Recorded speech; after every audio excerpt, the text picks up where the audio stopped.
এর মধ্যে বিশেষ করে আজকে আপনাদের আলোচনায় নতুন বাংলাদেশ যেভাবে বাংলাদেশ এগোচ্ছে এবং নাগরিক প্রত্যাশায় জনাব আব্দুল লতিফ মাসুদ যে পেপারটা প্রেজেন্ট করেছেন এইটা আমার কাছে ইউনিক মনে হয়েছে। আসলে এই কারণেই আলোচনায় উদ্বুদ্ধ হচ্ছি, বেশি অনুপ্রাণিত হচ্ছি যে একটা ভালোর দিকে দেশ ধীরে ধীরে যাচ্ছে। তবে এই লেখার একটা মূল প্রতিপাদ্যের সঙ্গে আমার পার্থক্য আছে, সেটা আগেই বলিনি।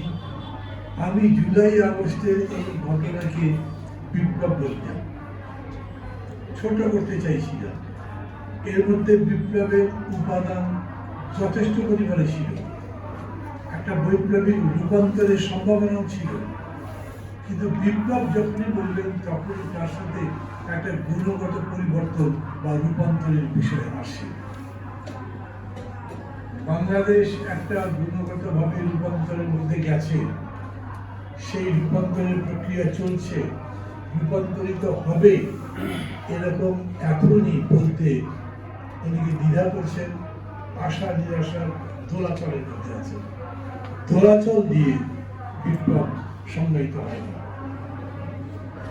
চীনে যখন বিপ্লব হয়েছে সবাই জানেন, হাজার